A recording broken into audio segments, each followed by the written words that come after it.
Affaire numéro 78652-2011, l'athlète Franck Delorme contre la Fédération internationale de sport.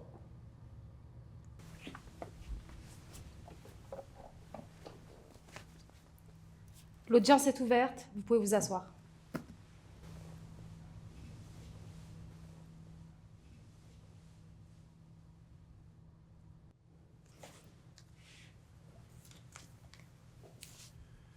À 22h48, la victime, Madame Aline Delorme, est retrouvée enfermée, morte, dans la salle de bain.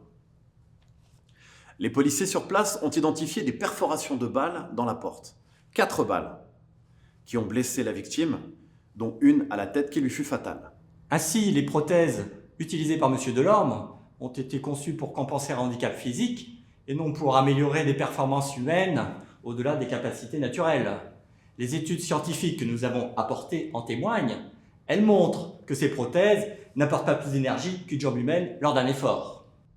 M. Delorme affirme avoir cru entendre du bruit dans la salle de bain et que sa femme, la victime, ne devait pas être là avant tard dans la soirée. M. Delorme déclare avoir enfermé l'intrus dans la salle de bain avant de tirer, par pure volonté de sommation. Non pas une fois, mais à 4 reprises. C'est une réalité qu'il affronte au quotidien, avec un courage et une détermination exemplaires. Mais au-delà d'être un modèle dans ce monde validiste qu'est le sport, M. Delorme s'impose comme une réelle figure héroïque de son temps.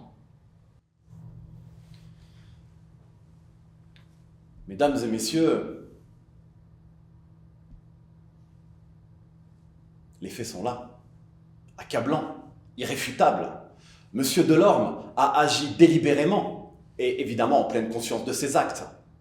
Les preuves ne laissent place à aucun doute.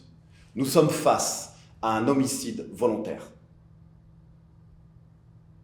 Et je vous demande de requalifier en conséquence. Interdire à mon client le droit de participer au jeu, c'est envoyer un message terrible au monde entier, que la science et la diversité n'ont pas leur place dans le sport. C'est aller à l'encontre des valeurs que symbolisent les Jeux Olympiques, Situs, Altius, Fortus.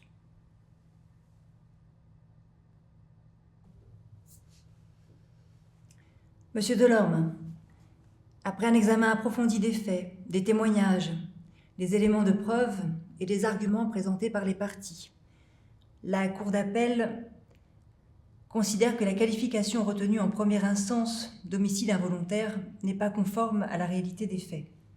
En conséquence, la Cour vous déclare coupable de meurtre et déclare à votre encontre une peine de 13 années et 5 mois de prison ferme. Cette peine est proportionnée aux faits établis et vise à répondre aux exigences de justice pour la société et pour les victimes. Cette audience est levée.